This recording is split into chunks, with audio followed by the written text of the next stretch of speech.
आज बात करेंगे दो ऐसी मिसाइलों की जो आधुनिक युद्ध की दुनिया में अपनी ताकत का लगातार लोहा मनवा रही है। भारत की ब्रह्मोस और चीन की तथाकथित किलर मिसाइल YJ-21। क्या YJ-21 वाकई उतनी खतरनाक है जितना चीन दावा करता है, या फिर भारत की ब्रह्मोस इसमें बाजी मार लेती है? तो बस समझते हैं दोनों मिसाइलों की क्षमता के बारे में।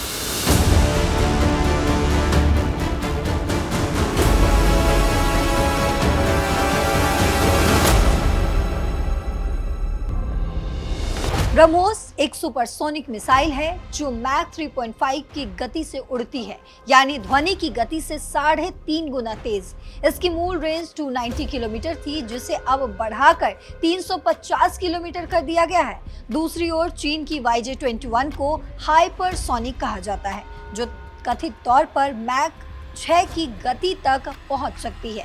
इसके पूर्ववर्ती YJ-12 की रेंज 250 से 400 किलोमीटर बताई गई है, जो ऊंचाई और पेलोड पर निर्भर करती है। लेकिन विशेषज्ञों का कहना है कि YJ-12 और YJ-21 की गति और रेंज के दावे अक्सर बढ़ा चढ़ाकर पेश किए जाते हैं, जबकि ब्रह्मोस की क्षमता युद्ध में सिद्ध हो चुकी है, जैसे कि ऑपरेशन सिंदूर में, जहां इसने पाकिस्तान के एयरबेस को तबाह किया था।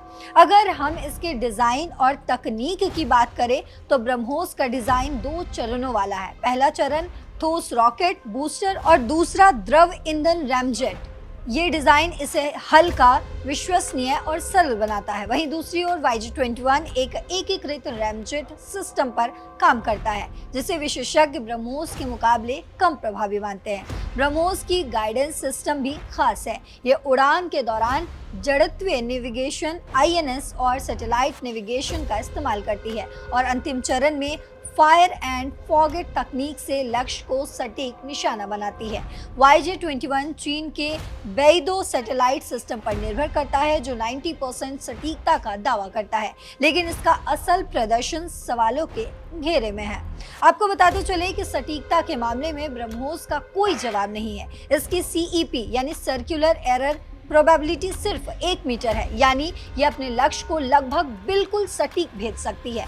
वहीं YJ-12 की CEP 5 से 7 मीटर है, जो ब्रह्मोस से कम सटीक है। वॉरहेड की बात करें तो YJ-12 200 से 500 किलोग्राम तक पेलोड, जिसमें परमाणु हथियार भी शामिल हो सकते हैं, ये ले जा सकते हैं। ब्रह्मोस 300 किलोग्राम का हाई एक्सप्लोसिव या अर्ध कवच मेदी वॉरहेड ले जा सकता है, जिसकी परमाणु क्षमता सीमित है। इस मामले में YJ-21 को थोड़ी बढ़त मिल सकती है, लेकिन सटीकता में ब्रह्मोस का पलड़ा भारी है। ब्रह्मोस की खासियत यह है कि इसे जमीन, समुद्र, हवा और पनडुब्बी से लॉन्च किया जा सकता है। भारतीय नौसेना और सेना इसे कई प्लेटफॉर्म पर इस्तेमाल करती है, और इसका सुखोई Su-30 MKI पर सफल परीक्षण हो चुका है। ऑपरेशन सिंदूर में ब्रह्मोस ने पाकिस्तान के 11 एयरबेस को नष्ट कर अपनी ताकत दिखाई।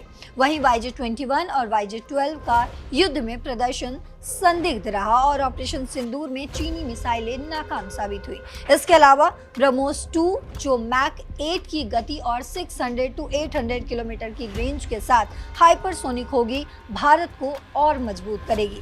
वहीं आपको ये भी बताते चले कि भारत ने ब्रह्मोस के निर्यात को बढ़ावा दिया है। फिलीपींस को इसकी दूसरी खेप भेजी गई है, और वियतनाम, इंडोनेशिया जैसे देशों के साथ डील की बात फिलहाल चल रही है। ब्रह्मोस NG और ब्रह्मोस 2 के विकास से भारत मिसाइल तकनीक में और आगे निकल रहा है। तो कागजों पर YJ-21 तेज हो सकती है, लेकिन सटीकता, विश्वसनीयता और युद्ध में सिद्ध प्रदर्शन के मामले में ब्रह्मोस का कोई मुकाबला नहीं है।